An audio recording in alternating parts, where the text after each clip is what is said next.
Bonjour de nouveau. Nous voilà avec le même thème toujours, mais vu de façon différente chaque fois pour nous enrichir et nous connaître mieux et davantage, car vous le savez déjà que nous nous préparons pour un changement total sur toute la terre. Nos pensées, nos sentiments, nos actions, nos valeurs, tout, mais tout au complet, va changer d'ici la fin du siècle. Et il n'y a rien de nouveau. On nous l'a prédit depuis très longtemps. Et vous le savez que la Terre change plusieurs cycles. Elle termine plusieurs cycles. Et à cause de cette fin des cycles, alors les changements seront inévitables. Et ce qui est différent avec les époques précédentes, où on passait par une transformation, ce qui est complètement différent, c'est que la Terre, à travers ses atomes, à travers sa matière, à travers ses particules, va changer le taux vibratoire. Le taux vibratoire de la matière même, et puis nous sommes composés aussi de cette matière, c'est que notre propre taux vibratoire va changer. Et à cause de ce changement, on nous prépare. On nous prépare comment? Eh bien, depuis 2000 ans, on nous a laissé les écrits, on nous a laissé les conseils, seulement nous ne les avons pas toujours compris. Et quel est ce conseil le meilleur qu'on nous a laissé? C'est l'Apocalypse. Le mot même veut dire révélation, et c'est à travers ces révélations que nous devons apprendre comment se comporter, quoi faire pour arriver à ce changement complet qu'on attend de nous, car si nous ne serons pas prêts pour ce changement, eh bien, nous serons obligés d'aller ailleurs, d'apprendre ailleurs, car la terre va devenir un endroit d'harmonie, de beauté, d'amour et de splendeur, et ça va être si grandiose et si merveilleux que nos paroles aujourd'hui ne sont pas suffisantes pour les décrire. Alors, on nous révèle des choses de façon différente. Ça veut dire que nous vivons une époque apocalyptique. Et cette époque apocalyptique, elle est pleinement là, sur tous les plans, dans toutes les sociétés, dans toutes les religions, dans toutes les maisons. Seulement, nous ne comprenons pas toujours les messages, nous ne comprenons pas toujours les révélations. Et on nous enseigne, à travers tout ce qui se présente, on nous enseigne comment faire et quoi faire. Vous avez sûrement entendu parler de l'ésotérisme. Nous nous sommes donné un thème général pour les conférences depuis le début de ce cycle, ceux qui le suivent tout le temps. Vous le savez qu'on l'appelle « Connais-toi toi-même ». Ce n'est pas une phrase nouvelle.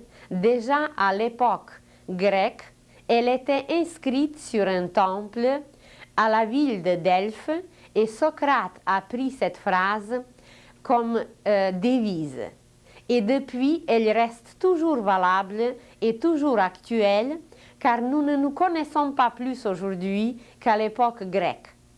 La conscience a travaillé quand même certaines choses, elle s'est éveillée un peu, mais notre conscience était tournée vers l'extérieur. Nous nous sommes enrichis, c'est vrai, mais tout ce de quoi nous nous sommes enrichis, ce sont les choses extérieures. Et ce qu'il nous faut aujourd'hui, c'est de nous connaître intérieurement, c'est de savoir que nous représentons un univers, c'est d'apprendre que nous sommes un fils de Dieu ou une fille de Dieu, et au lieu d'être une créature minable, misérable, souffrante, qui n'est capable de rien, devenir un créateur, devenir un être qui est pleinement conscient de son potentiel et qui utilise son potentiel.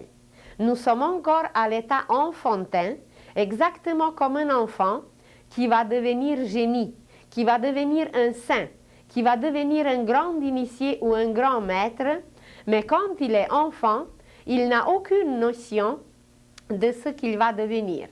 Alors, il nous faudrait se réveiller très rapidement, car la nouvelle époque frappe pleinement à nos portes. Peut-être on en a parlé un tout petit peu, que dans l'Apocalypse, nous sommes présentés comme la Nouvelle Jérusalem. Il ne faut pas croire que cette Nouvelle Jérusalem, que c'est une ville quelque part dans un pays, et que voilà, c'est là que l'âge d'or, que le royaume de Dieu, que le ciel va descendre, et que tout cela va s'installer dans cette ville. La Nouvelle Jérusalem, c'est nous. C'est un nouvel être, c'est un nouveau comportement, c'est des nouvelles pensées, des nouveaux sentiments et surtout les actions créatrices au lieu qu'elles soient destructrices comme c'est dans la plupart des cas aujourd'hui sur la terre. Et cette nouvelle Jérusalem qui veut dire la cité de la paix et de la justice dans le sens de l'harmonie, de la justesse, d'un raisonnement musical, que tout résonne en nous, que tout reflète les lois divines, que nous ne transgressons plus. Alors nous ne sommes pas encore cette cité de la paix et de la justice, car ce qui nous régit, ce qui existe en nous avant tout, c'est des lois animales. Et des lois animales sont pour le règne animal et non pour le règne humain. Et vous allez dire, mais comment se fait-il que nous nous laissons complètement influencer par ces lois? Eh bien, c'est qu'on ne veut pas les quitter. Vous pouvez aller expliquer médicalement, scientifiquement, anatomiquement aux êtres, par exemple, de ne pas fumer. Mais qu'est-ce que ça donnerait? Même s'ils savent qu'est-ce que ça peut provoquer, ils ne sont pas conscients qu'ils introduisent en eux une violence. Ils violentent les cellules des poumons et il y a une guerre qui se produit car les poumons doivent nous amener à la vie. Les poumons doivent purifier le sang. Les poumons doivent nous lier à l'atmosphère qui n'est pas seulement physique. On ne connaît pas notre atmosphère car dans notre atmosphère que la science connaît, il y a une autre atmosphère qui est l'atmosphère spirituelle et dans cette atmosphère spirituelle, il y a une atmosphère divine. Et nous nous coupons complètement de l'atmosphère spirituelle qui n'est rien d'autre que l'amour et nous nous coupons d'une autre atmosphère qui est le noyau, qui est l'atmosphère divine, qui est la lumière. Alors nous nous coupons de la lumière, nous nous coupons de l'amour par nos habitudes misérables, minables, qui nous amènent à la mort, à la maladie et à la souffrance. Eh bien, ni les preuves, ni les explications, ni les révélations ne sont pas suffisantes aujourd'hui pour l'humanité. Et qu'est-ce qu'elle va recevoir? Eh bien, elle va recevoir les coups beaucoup plus drastiques. Et c'est seulement à travers ces coups qu'elle va se réveiller et qu'elle va commencer à se lier à tout ce qui nous entoure le plus beau. Et voilà, une petite partie de l'humanité, c'est pas d'aujourd'hui, mais ça a été déjà calculé bien auparavant. On nous a dit que peut-être un tiers, peut-être un quart de l'humanité d'aujourd'hui arrivera à cette vie nouvelle, à ces vibrations élevées, à cette lumière superbe qui nous habitera et qui nous permettra de devenir créateurs. Si vous parlez aujourd'hui avec quelqu'un qui ne connaît pas encore que nous sommes à la porte de la vie nouvelle, ils vont être effrayés que vous suivez déjà quelque chose de nouveau, que vous croyez aux extraterrestres et que vous vous dirigez vers la lumière. Votre lumière même va leur faire peur parce que ce n'est pas très catholique, même si les catholiques ou n'importe quelle autre religion, même s'ils se tuent entre eux-mêmes. Mais si vous vous dirigez vers la lumière, eh bien ils vont être effrayés. Et ce n'est pas nouveau non plus. Lisez la vie des saints. Lisez la vie de Saint Jean de la Croix. Lisez la vie de Sainte Thérèse d'Avila. Et vous allez voir, quand elle a pris une décision absolue de se diriger vers la lumière, comment elle était attaquée et comment elle était considérée. Et les martyrs de jadis et tous ceux qui ont souffert pour la vérité et la lumière, eh bien, c'est parce que les ignorants et les stupides avaient peur de cette lumière. Mais aujourd'hui, la terre fera naître les héros. Et nous vivons une époque héroïque. Et c'est à nous de se décider de devenir un héros ou de rester un lâche, comme on l'a fait à plusieurs reprises dans le passé. Et alors, nous n'osons pas même de dire à quoi nous nous intéressons, qu'est-ce que c'est que nous recherchons, parce que nous serons considérés par nos amis comme des flyés, comme des, je ne sais pas, pas tout à fait normaux, parce que nous commençons à rechercher la lumière. Nous n'acceptons plus l'obscurité intérieure et nous ne voulons plus servir le diable. Et alors, on n'ose pas, on est gêné de dire à nos amis, à notre famille, qu'est-ce que c'est que nous recherchons, qu'est-ce que c'est que nous voulons. Et le thème des conférences, ça va, connais-toi toi-même, mais nous entendons d'autres termes. Nous entendons le terme, par exemple, l'ésotérisme. Qu'est-ce que c'est cet ésotérisme qui cause aujourd'hui tant de débats et tant de disputes et de toutes sortes d'affaires? Et on ne nous a peut-être pas assez éclairé, on ne nous a assez expliqué qu'est-ce que c'est cet ésotérisme. Et tout le monde a peur d'ésotérisme. Hier, seulement hier, en revenant de Sherbrooke, on a entendu une petite conversation. Il y avait des jeunes qui servaient dans un local et que voilà, ils l'expriment. Il y a un qui commence à parler un peu des choses ésotériques et l'autre qui dit « Oh, moi, je ne touche pas à ça parce que c'est trop dangereux. » Eh bien, pourquoi ça serait dangereux? Et qu'est-ce qui est dangereux? Et qu'est-ce que je ne veux pas toucher s'il s'agit de moi-même, s'il s'agit de mon intérieur? Et c'est qu'on ne s'est pas donné la peine, au moins de regarder dans le dictionnaire, qu'est-ce que ça veut dire ésotérique? Eh bien, ésotérikos, c'est un mot grec qui veut dire intérieur. Mais si on veut aller visiter nos amis, eh bien, nous sommes obligés d'entrer à l'intérieur. Est-ce que c'est mauvais d'entrer à l'intérieur? Si nous voulons aller prier dans une église, nous sommes obligés d'entrer dedans dans l'église. Et nous entrons dans l'intérieur. Et puis l'homme, la science, si elle veut connaître vraiment l'homme, c'est pas suffisant de savoir qu'on a 2 yeux, 2 oreilles, 2 narines, la bouche. La science, depuis des siècles déjà, va à l'intérieur. Seulement, même à cet intérieur, elle y va quand la vie est déjà partie. L'anatomie, c'est une science magnifique, mais elle étudie l'homme quand la vie n'est plus là. Alors, comment voulez-vous savoir qu'est-ce qu'est vraiment l'homme si on le dissèque, si on l'étudie quand il est mort? Il faut l'étudier quand il est vivant, quand la pensée circule, quand les sentiments sont là, quand il est prêt à faire l'action, quand il est habité par l'âme. C'est là qu'il faut l'étudier. Mais pour l'étudier, eh bien, il faut aller à l'intérieur. Exactement comme la science le fait, elle est allée en dedans de l'atome et elle a même désintégré l'atome. Alors, vous vous rendez compte comment on va dedans, partout? Mais quand il faut aller dedans, pour nous voir, est-ce que nos pensées sont obscures ou claires?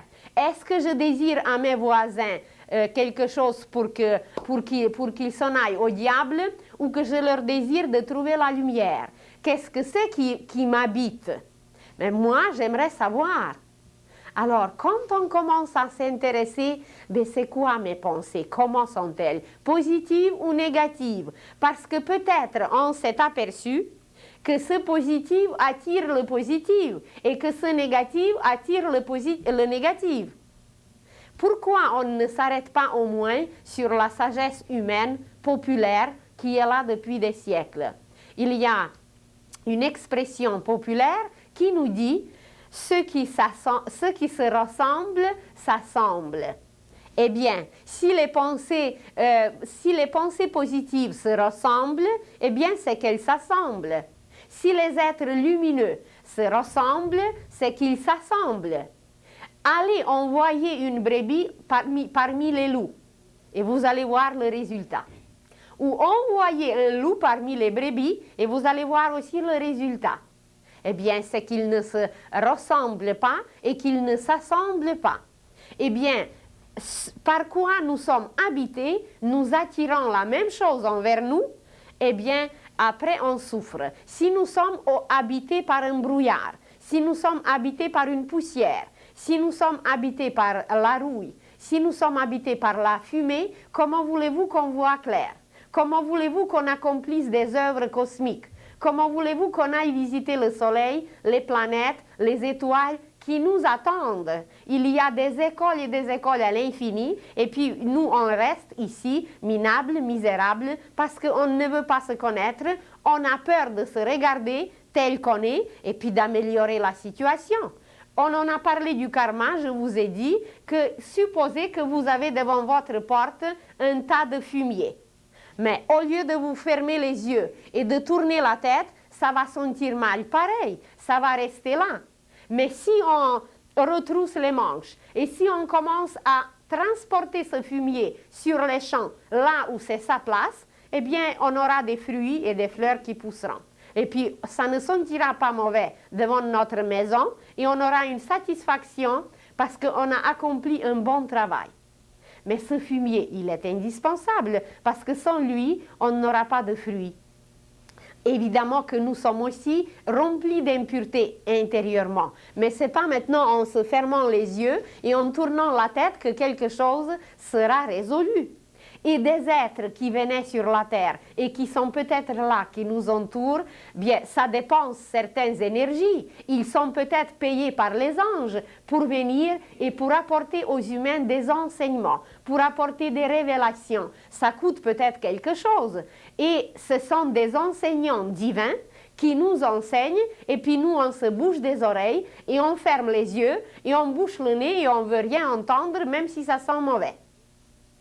Alors, ceux qui écoutent et ceux qui veulent entendre, qu'ils soient pleinement conscients, 25 heures par jour, que nous terminons la vieille vie, que nous entrons dans la vie nouvelle, et que toutes nos conceptions, et que toutes nos visions, et que toutes nos opinions et toutes nos valeurs, ça va être renversé, bouleversé d'un jour à l'autre, et qu'on a encore quelque temps de se préparer pour affronter deux choses.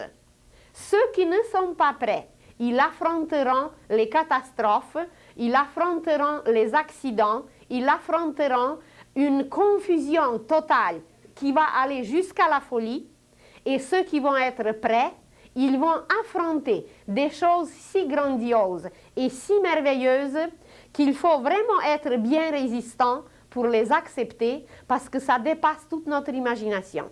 Et un avenir, mais prodigieux, mais pas d'ici 2000 ans, pas d'ici 20 000 ans, mais immédiatement il est là, il nous attend. Cet avenir prodigieux où nous allons prendre en main la direction de la planète, la direction de nous-mêmes et où on va participer au travail universel. C'est fini nos petits jardins, c'est fini nos petites affaires de rien du tout ridicules qui ne nous amènent qu'aux soucis, aux inquiétudes et à la misère.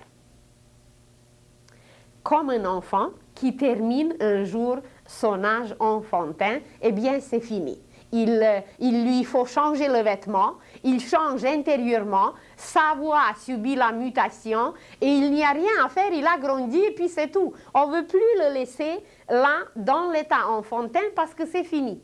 Alors ça va être la même chose avec nous et même si quelqu'un veut continuer à rester dans son enfantillage, eh bien il restera mais pas sur la terre, ailleurs. Alors qu'est-ce que c'est ce fameux ésotérisme qui fait tant de peur à tout le monde? Bien, expliquez bien à tout le monde et soyez des porteurs de la bonne nouvelle. Soyez des êtres sûrs de vous, soyez des êtres éclairés, soyez des êtres stables qui savent qu'est-ce qu'ils veulent, qu'est-ce qu'ils étudient et de quoi il s'agit présentement dans notre vie. Alors si on vous demande, ben, c'est quoi que tu étudies? Est-ce que c'est bon? Est-ce que c'est mauvais? Alors vous n'allez qu'à dire, eh bien tu n'as qu'à me regarder. Est-ce que je suis harmonieux? Est-ce que je suis paisible? Est-ce que je suis calme? Est-ce que j'utilise les mots de blasphème? Alors c'est par votre comportement. Ce n'est pas tellement par les explications scientifiques. On va se dire quelques petites explications. Mais ce que nous sommes capables de donner aux autres comme exemple, c'est notre rayonnement, c'est notre calme, c'est notre harmonie, c'est notre façon d'agir avec une lumière, avec un amour qui vont rendre tout le monde irrésistible, qui vont nous rendre tellement convaincants qu'il n'y aura rien au monde qui pourra résister à nous. Alors c'est à nous de devenir des modèles vivants d'un comportement de justice, de justesse, de sentiments d'amour, de paix, et que voilà, on devient une cité, une nouvelle Jérusalem. Et puis finalement, s'il y a quelqu'un pour lui expliquer c'est quoi l'ésotérisme, c'est une science. C'est une science sans fin, où chaque mot représente une branche vivante de cette science. Vous prenez n'importe quel mot, vous prenez n'importe quelle lettre, même des lettres, c'est une science. Les voyelles, par exemple, représentent le nom de Dieu. Et dans l'avenir, nous allons apprendre à chanter les voyelles d'une façon très simple, mais d'une façon tellement mélodieuse qu'en les chantant seulement, nous allons nous lier à Dieu et nous allons communier avec Dieu, seulement en chantant nos voyelles. Il y a d'autres choses à apprendre, mais on les apprendra au fur et à mesure. Mais aujourd'hui, nous devons tourner notre vision, c'est qu'est-ce que c'est que nous sommes? Est-ce que nous sommes un être animal qui doit vivre éternellement dans la loi de la violence et s'exterminer sur la terre jusqu'à aller déranger le système solaire, ou que nous sommes un fils de Dieu qui doit se comporter dignement, utiliser la lumière et la puissance de l'esprit qu'on nous a donné et qu'on nous donne à profusion, et puis d'être un être digne, universel, tout simplement un fils de Dieu. Alors ça dépendra de nous aujourd'hui de se décider ou de rester avec les animaux et de garder notre violence, notre agressivité et de couper les têtes à tout le monde parce qu'il s'agit de nos petites affaires personnelles qu'il faut garder, ou de devenir un fils divin qui est une centrale de lumière et d'amour et qui déverse tout sur tout l'univers comme le fait le Christ. Et ce n'est pas pour rien qu'il nous a dit « Vous ferez des œuvres même plus grandes que moi ». C'est qu'il le savait. Disons qu'on s'est sali un peu à travers la boue, qu'on s'est souillé et qu'on a transgressé certaines choses, mais c'est peut-être pour apprendre, pour comparer et pour apprécier mieux ce qui nous attend. Alors, ésotérikos, ça veut dire intérieur. Il n'y a rien de peureux, il n'y a rien de risqué. C'est tout simplement intérieur. Tout ce qui nous habite. Et nous ne savons pas qu'est-ce qu'il nous habite. On nous a dit jadis, il y a plusieurs demeures dans la maison de mon père. Eh bien, c'est à s'étudier. La maison de mon père, c'est peut-être nous. Parce qu'on nous a aussi dit, ne savez-vous pas que vous êtes le temple de Dieu et que l'Esprit de Dieu vous habite? Alors c'est peut-être nous, cette maison. Et où sont ces demeures? Eh bien, c'est peut-être nos sentiments, nos pensées, nos actions, notre possibilité de guérir les autres, notre possibilité d'exterminer les maladies contagieuses, notre possibilité de soigner la terre et de communiquer avec les astres. Mais pourquoi pas? Si c'est là, si nous pouvons mettre ces notions dans les paroles, mais c'est qu'il y a une réalité derrière. J'étais toujours frappée par les paroles et je me disais, en Russie, où on n'admet pas Dieu, mais comment se fait-il que ce mot existe? Qui l'a inventé? Et puis, s'il n'y a aucune réalité derrière, mais il faut le supprimer. Et puis l'esprit, et puis l'âme, et puis l'éternité. Mais pourquoi ces mots existent? Et qu'est-ce que ça veut dire? Moi, je veux connaître. Et je veux me connaître où ça existe en moi. Alors, c'est la science ésotérique, et ce n'est pas une secte, et ce n'est pas une religion, c'est une science qui nous découvre ce que nous sommes. Et qui la possède? Les grands maîtres et les grands initiés qu'il faut trouver et suivre. Et qui est le premier qu'on connaît? Eh bien, c'est le Christ. Mais est-ce qu'on l'a suivi? On l'a cloué sur la croix. Et puis depuis, Ceux qui devaient le suivre, qu'est-ce qu'ils ont fait? Des croisades et la politique et tout ce qui menait l'humanité vers la destruction. Alors, de se comporter tout simplement un peu plus dignement et de se dire tout à fait raisonnablement, comme un enfant qui termine son âge enfantin, de se dire, bien mon Dieu, c'est l'âge adulte qui m'attend. Et peut-être il y a des êtres, il y a une famille universelle qui attendent de moi des œuvres, qui attendent de moi quelque chose que je donne, des fruits, que j'offre, des choses merveilleuses, puisque depuis 250 milliards d'années, on m'a nourri, on m'a vêtu, on m'a supporté avec toutes mes impuretés, avec toutes mes saletés. Eh bien que peut-être aujourd'hui, je dois me mettre un peu au travail. Et les révélations sont là constamment. Socrate nous les a apportées, la ville de Delphes nous les a transmises, mais est-ce qu'on se base sur quelque chose? Est-ce qu'on se comporte vraiment comme un enfant raisonnable? Alors si on vous demande, bien c'est quoi, c'est à quoi que tu t'intéresses, c'est quoi cette science ou je sais pas quoi là, on ne sait même pas nommer qu'est-ce que c'est. Eh bien vous pouvez dire tout ouvertement et tout clairement, ben, sans crier sur le toit, vous pouvez dire tout simplement, c'est une science, je m'intéresse à me connaître intérieurement et ils vont vous sûrement demander pourquoi, pour mieux vivre.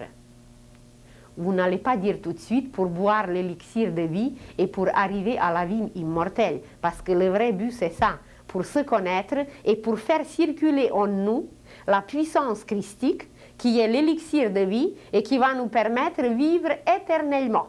Mais vous allez leur faire peur, alors dites tout simplement pour mieux vivre, pour mieux vous supporter, pour être indulgent, pour être tolérant, pour comprendre mieux les choses, parce que si on croit qu'on comprend quelque chose, c'est qu'on se trompe grandement.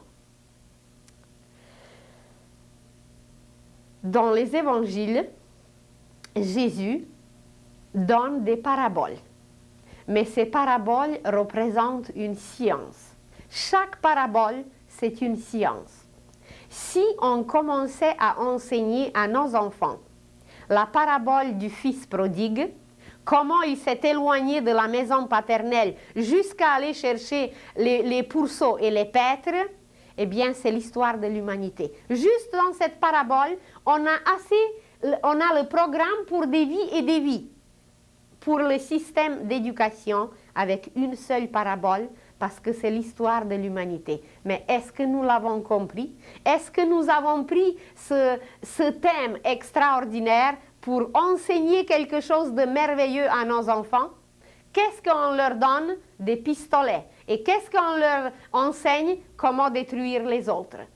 Et dès qu'il atteint 20 ans, eh bien, ils sont prêts à être les chefs de mafia et servir le diable.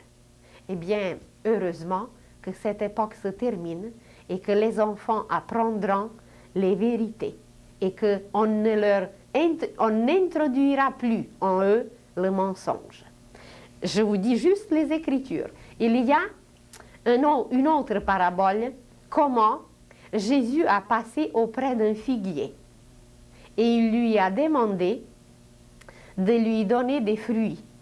Et le figuier a répondu qu'il ne peut pas parce que ce n'est pas la saison, c'est hors de saison, et Jésus l'a maudit. Mais allez demander aux religieux qu'ils vous expliquent qu'est-ce que ça veut dire et comment ça se fait-il qu'un si grand maître a osé de maudire un arbre qui donne quand même des fruits, mais quand c'est sa saison. Eh bien, il faut aller chercher dedans, dans l'arbre, qu'il nous raconte qu'est-ce qu'il représente. Et aller dedans, c'est la science ésotérique. C'est découvrir son symbolisme, découvrir son sens. Qu'est-ce que c'est le sens? C'est ce que nous goûtons, c'est ce qui est la vie, c'est ce qui nous nourrit. Parce que vous prenez un contenant, et dans le contenant, vous allez trouver, bien, le contenant lui-même, qui est l'écorce, vous allez trouver le contenu. Mais même si vous regardez ce contenu, vous ne savez pas si c'est l'eau, si c'est l'élixir de vie ou si c'est du poison. Pour le savoir, il faut le goûter, le prendre. Et se prendre veut dire comprendre. Comprendre, ça veut dire prendre avec nous. Et nous ne savons pas prendre les choses avec nous, donc nous ne savons pas comprendre. Alors, comment comprendre cette parabole? Eh bien, il faut parler à l'âme de cet arbre, à l'âme de figuier, qu'il nous explique quel est son symbolisme. Et imaginez la matière extraordinaire qui attend nos enfants futurs, qu'on va leur enseigner le symbolisme de chaque arbre et qu'on va leur faire goûter l'essence de chaque arbre. Ça n'entre pas tout à fait dans notre tête comment faire goûter à nos enfants l'essence de chaque arbre. C'est une qualité, c'est un parfum, c'est une vertu, c'est une âme. C'est de déguster cette âme qui s'exprime à travers chaque arbre que les enfants vont déguster et découvrir. Le sens de l'arbre, aujourd'hui on dit le symbolisme. Chaque arbre sur la terre représente quelque chose. Mais est-ce que nous le savons? Vous prenez par exemple un noisetier. Vous prenez par exemple un amandier. Ce sont des qualités, mais tellement liées à nous, qui sont représentées par ces arbres, qu'on n'a aucune idée. L'amandier, c'est la volonté. Et par sa forme, l'amande, il faut la manger d'ailleurs tous les jours, au moins 3, parce que c'est une matière anticancéreuse, les amandes. Alors, seulement amandier, eh bien, ça peut nous permettre de développer une volonté divine. Seulement les noisettes, avec leur petite forme de cœur, eh bien, c'est le cœur. C'est le cœur. Et qu'est-ce qu'on connaît? Quelles sont les vibrations de noisetier? Qu'est-ce qu'on connaît? Comment est son ombre? On ne connaît rien. Pourquoi nous recherchons l'ombre pour se cacher un peu, pour se reposer un peu? Bien, quand on a chaud ou quand on est en route, pourquoi nous cherchons cette ombre et nous nous appuyons sur un arbre? Bien, il y a quelque chose qui nous attire, mais nous ne savons même pas qu'est-ce qu'est un arbre. Un arbre, c'est une lumière avant tout. Et un arbre, c'est un homme, mais inverse, dans le sens inverse. Alors, qu'est-ce que c'est le figuier auquel Jésus s'adresse? Le figuier, c'est un homme. Pourquoi? Parce que l'homme, qui s'écrit avec majuscule, devient un fils de Dieu. Et un fils de Dieu a la conscience de tous les fils de Dieu. Et il y a des anges, des archanges, des archers, des dominations, des puissances, des chérubins, des séraphins, jusqu'au plus haut degré, tous ces fils de Dieu, eh bien, ils sont tous aimés par Dieu et ils ont leur conscience, ils ont leur amour, ils ont leur sagesse.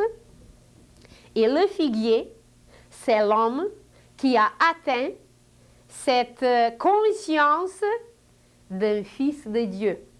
Et les fils de Dieu entre eux-mêmes, c'est quoi? C'est des frères. Et ces frères forment la fraternité dont Jésus nous a parlé. Il a pensé un peu à la fraternité humaine, ici sur la terre. Mais surtout et avant tout, il a pensé à cette fraternité de tous les ordres angéliques. Et notre conscience doit parvenir à les comprendre, à les aider, à les servir. Et c'est le figuier qui représente cette conscience fraternelle ou la conscience de l'âme ou la conscience d'un fils de Dieu qui sait quelle est sa place dans l'univers parce qu'il se connaît. Et comment il se connaît? Eh bien, mangez la figue, observez la figue et vous allez comprendre comment nous sommes. De quoi elle est remplie? Elle est remplie de petites graines. Et qu'est-ce que c'est ces graines? C'est nos organes, c'est nos cellules. C'est une petite fraternité intérieure, puisque nous sommes un être complet. On s'est dit que nous sommes un univers. Et voilà, cet univers, avec la conscience d'un fils de Dieu, qui reconnaît tous les fils de Dieu. Parce que peut-être on va découvrir une âme que d'accord, il y a en nous une âme maîtresse. Une âme qui nous habite, qui nous dirige. Mais que chacune de nos petites cellules, puisqu'elle est vivante, elle a comme des petites facettes de cette âme. Et cette petite facette, ben, c'est une cellule en elle-même, qui est une entité petite en elle-même, ben, c'est qu'il y a des milliers de petites âmes ici qui nous habitent. Chaque cellule a sa vie. Il y a les cellules des poumons qui ne sont pas du tout pareilles que les cellules du cerveau. Et il y a les cellules des orteils et des pieds qui ne sont même pas du tout pareilles que des cellules d'un œil.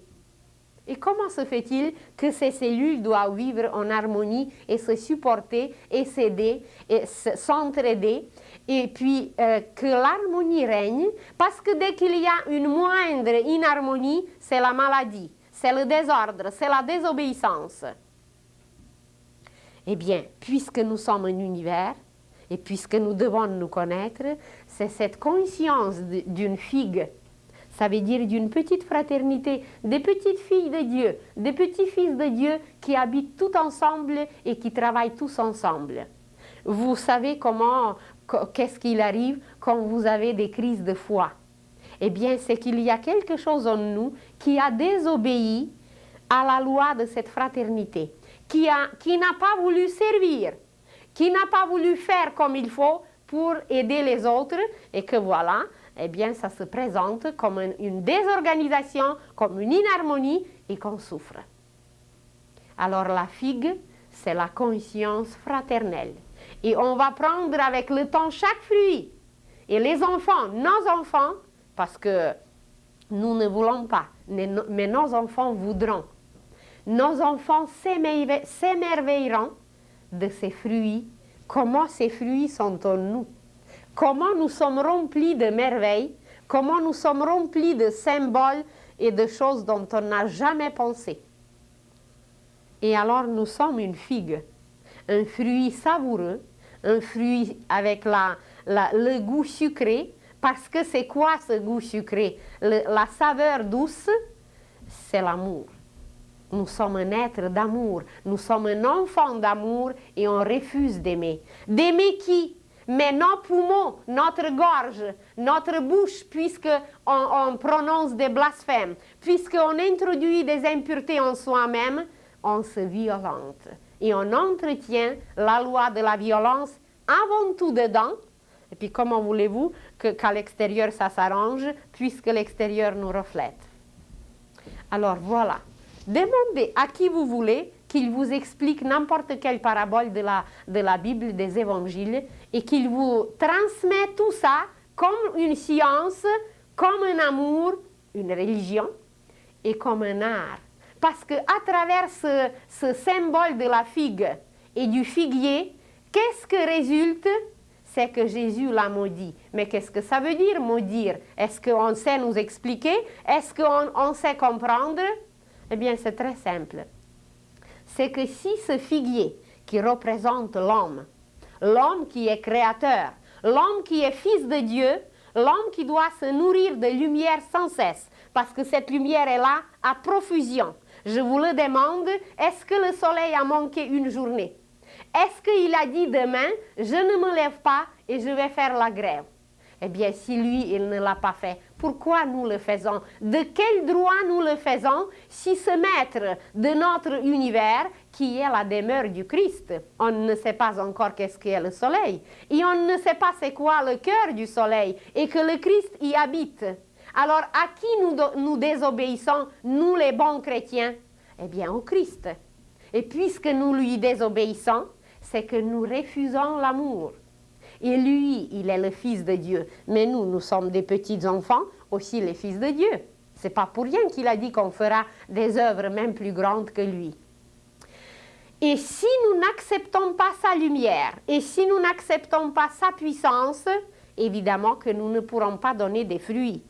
Et pour un arbre qui est dans le règne végétal, c'est bien, il y a encore des saisons.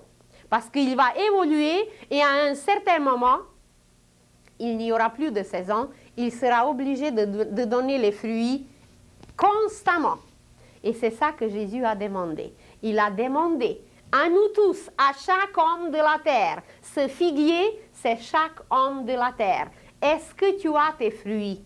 Même si ce n'est pas la saison pour un arbre, mais pour toi, il n'y a pas de saison. Tu dois donner et offrir constamment parce que la lumière divine et la puissance divine sont là constamment. Eh bien, l'homme répond non. Eh bien, sinon, le résultat automatique, la conséquence automatique de ce non est que l'esprit se retire. Et l'homme est maudit. Et le figuier est maudit, ça veut dire qu'il n'est plus nourri de lumière et qu'il n'est plus nourri, qui était quand même présente, mais il ne l'utilisait pas. C'est comme si vous avez dans votre cuisine, comme on en a dit déjà peut-être, vous avez un robinet, et vous avez deuxième robinet, troisième robinet. Il y a à travers le premier l'or liquide qui coule, à travers le deuxième l'élixir de vie qui coule, à travers le troisième une autre merveille qui coule, mais vous n'ouvrez pas le robinet, eh bien rien ne coule. Alors c'est la même chose pour nous, d'accord, cette lumière était là. Cet amour était là, mais puisqu'on ne les utilisait pas, eh bien, il se retire. Et ça veut dire, si Jésus a maudit cet arbre, c'est qu'il a retiré de lui l'esprit. Pour nous apprendre qu'il faut bien utiliser cette lumière, cette puissance, qui sont là à profusion, sans cesse, constamment, peu importe si nous sommes méchants ou pas méchants, le soleil nous chauffe pareil. Vous prenez un ivrogne, vous prenez un criminel et vous prenez un saint. Ben, il n'y a pas de différence. Le soleil ne se cache pas devant le criminel et il va chauffer le saint. Il diffuse sa lumière pareillement envers tout le monde. Mais quel travail fait le criminel et quel travail fait le saint avec ce soleil, c'est là la différence. Pourquoi? Parce que le criminel, le voleur, il va chercher l'obscurité pour accomplir ses œuvres. Vous le savez bien que les voleurs attendent la nuit pour aller voler. Tandis qu'un saint, il va attendre le soleil, il va se lever avant que le soleil se lève et il va puiser cette force consciemment pour la donner après aux autres, pour guérir les autres, pour soigner les autres et pour transformer la terre. Alors, voyez que tout ce qui nous entoure est très ésotérique.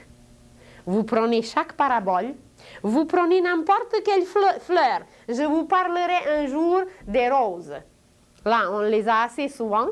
Je vous parlerai des roses, je vous parlerai de n'importe quoi, et vous allez voir que chaque chose a ce côté intérieur ésotérique dont on n'a aucune idée. Et même si la science s'occupe bien des souris, des lapins, des moustiques, des bibites, de je ne sais pas, des microbes, ben ça ne nous aide pas trop parce que ce n'est pas tellement les manières lumineuses qu'on utilise pour toute cette analyse. Alors voilà, la parabole du figuier, elle est très ésotérique parce qu'elle représente un homme qui doit arriver à la conscience d'un fils de Dieu. Et ce fils de Dieu, qui est homme, a ses frères dans l'univers entier. Et avec ses frères, il doit former une conscience fraternelle. Il doit prendre avec la gratitude la lumière, l'amour, l'indulgence, la compréhension et tout ce qu'ils nous offrent. Mais ils ne nous ont pas exterminés malgré notre méchanceté. Regardez la terre entière. Comment on se comporte après 2 guerres mondiales où on n'a pas réussi à s'exterminer au complet, eh bien on prépare à s'exterminer pendant la 3e. Et ça va aller si loin qu'il faudrait que les anges interviennent parce qu'on va déséquilibrer le système solaire. Alors, nous ne nous dirigeons pas vers cette conscience intérieure, fraternelle, la conscience de l'âme, et nous ne sommes pas encore un fruit savoureux qui est la figue. Et à cause de ça, on est maudit. On se maudit nous-mêmes. Et d'ailleurs, surtout au Québec, je crois, ce mot est assez aimé. Alors, il faudrait l'oublier. Parce que ça veut dire retirer l'esprit. C'était une conséquence. Jésus ne pouvait plus rien. C'était l'arbre lui-même, c'était l'homme lui-même qui était la cause. Jésus a fait la constatation. Maudire l'arbre, ça veut dire constater que voilà, l'esprit se retire. Alors, on ne peut pas quand même accuser Jésus qu'il a maudit l'arbre. C'est l'homme lui-même qui se maudit par son comportement, par son ignorance, par sa paresse et par toutes ces qualités, entre les guillemets, qui nous amènent vers l'enfer. Alors, c'est quoi l'ésotérisme? C'est une science prodigieuse, divine, qui nous amène dans une école qui s'appelle l'école divine. Et il faut être conscient que la terre entière va se transformer en école divine. Et nos enfants apprendront le vrai symbolisme, le vrai sens, non seulement de chaque arbre, mais de chaque feuille. Il y a un jeu de couleurs inexprimable dans les feuilles d'un arbre. L'arbre forme des éléments chimiques que la science va découvrir. On sait un peu que l'arbre purifie l'air. Tout le monde le sait. Nous, on aime aussi aller un peu dans la forêt parce que ça nous régénère. On était fatigué, puis on a passé par la forêt, et puis on est mieux. Et puis on s'arrête des fois. Ce qu'on peut distinguer, c'est que dans la cime, il y a un chuchotement, que les feuilles se parlent. Mais ce n'est pas seulement que les feuilles se parlent par un chuchotement. Il y a une vraie musique. Il y a des couleurs superbes qui se déversent. On va parler avec la sève d'un arbre. Mais la première manifestation qu'on doit montrer, c'est ce petit amour, c'est cette petite dose d'amour pour vouloir à se connaître, à connaître un tout petit peu ce qui nous entoure et qu'avec le temps, espérons, on connaîtra l'univers entier. Alors, l'ésotérisme, c'est une science.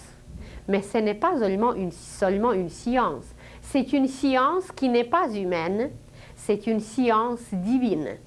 Et cette science divine, à l'instant même, si nous sommes les vrais ésotéristes, comme les grands initiés et les grands maîtres, à l'instant même, à chaque instant, nous sommes capables de tout voir, de tout comprendre, la cause, le déroulement et la conséquence. Vous voyez un paralysé.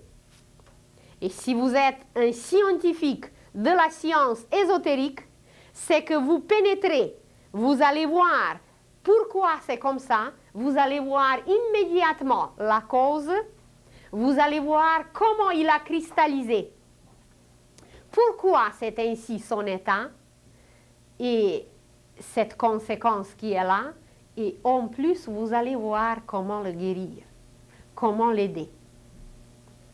Vous allez voir, je ne sais pas, un accident quelque part, et vous verrez la cause immédiatement. La cause, pourquoi c'est ainsi, et pourquoi ces êtres se rencontrent aujourd'hui et qui provoquent un accident, et qu'il y a peut-être un qui s'en va, et que vous verrez non seulement cela, mais quel remède, quelle aide, quelle solution il y a là à apporter pour que leur âme retire une bonne leçon. Alors, c'est une science divine qui nous permet d'aller dans le sens des choses, qui nous permet d'aller de pénétrer le cœur des choses et de savoir instantanément de quoi il s'agit et pourquoi c'est ainsi, voir la cause, voir le déroulement et voir la conséquence. Vous allez dire, oh ben moi je n'ai pas besoin de ça. Vous êtes entièrement libre.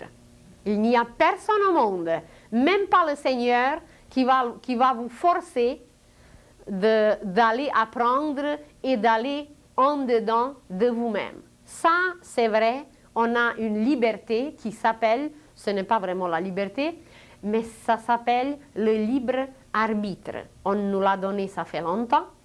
Et d'après ce libre arbitre, on ne nous force pas. Mais il y a quand même quelque chose qui va nous amener, on dit jusqu'au pied du mur, c'est la vie. c'est la vie qui ne supporte pas les parasites. C'est la vie qui ne supporte pas l'imperfection. C'est pas pour rien que Jésus nous a dit de devenir parfait comme le Père Céleste est parfait, parce qu'il connaissait ses lois. Et le meilleur exemple, c'est la nature qui nous donne. Mais est-ce que nous observons la nature? Est-ce que nous regardons qu'elle ne brusque rien? Est-ce que nous regardons comment elle travaille comme un alchimiste parfait? Et n'importe quelle impureté que nous lui donnons, la terre la transmue en fleurs, en parfums et en fruits savoureux.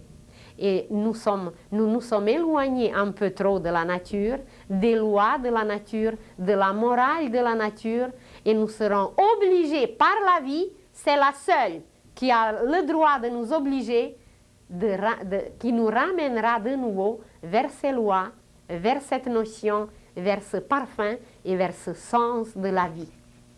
Alors, ne craignez pas du tout dire à quelqu'un c'est quoi la science ésotérique.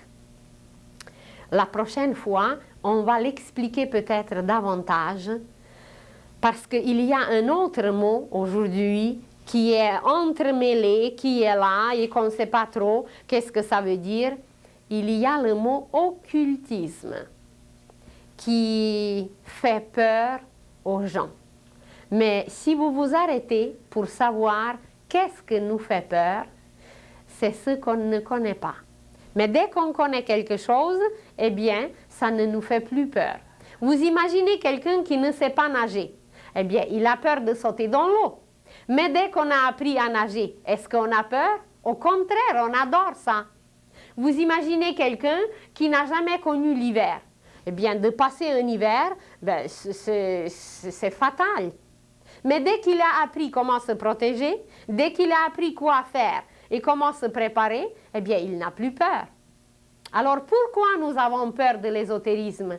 Parce que nous ne le connaissons pas et nous ne nous connaissons pas.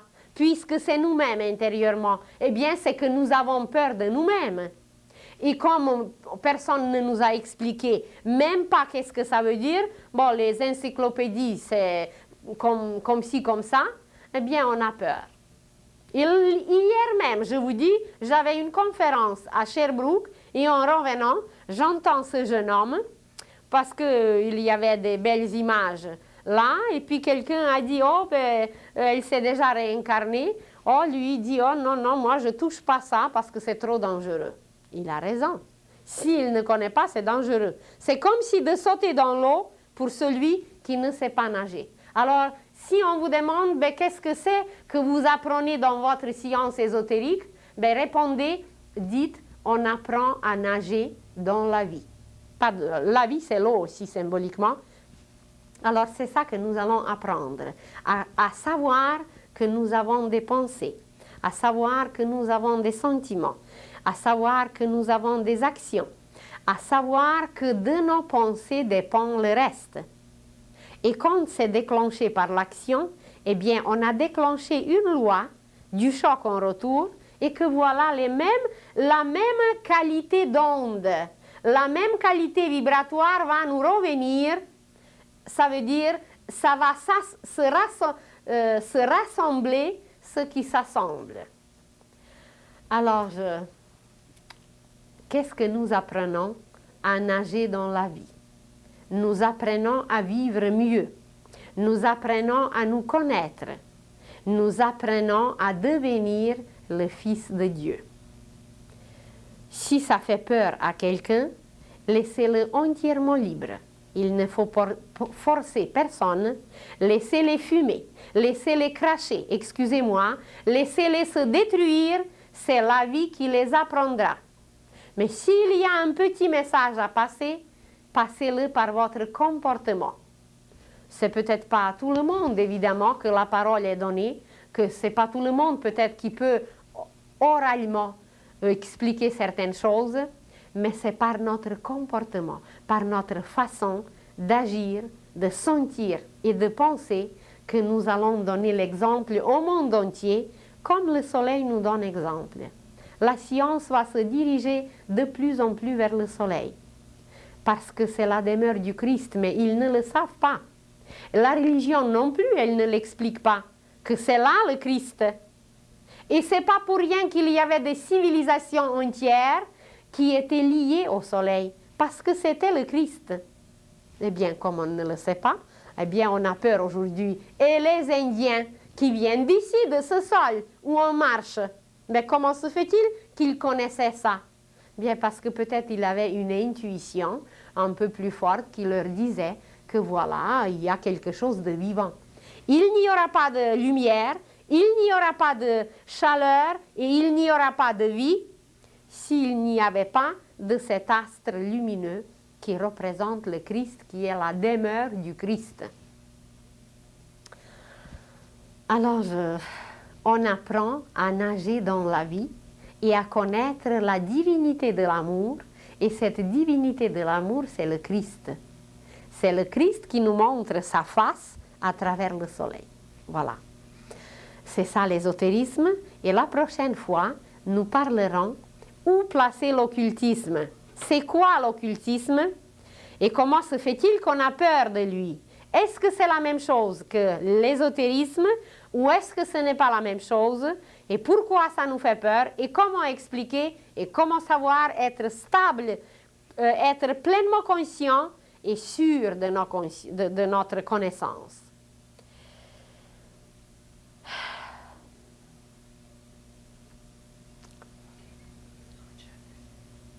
Alors, nous continuerons encore quelque temps à exposer certaines choses sur nous-mêmes, comment se connaître mieux.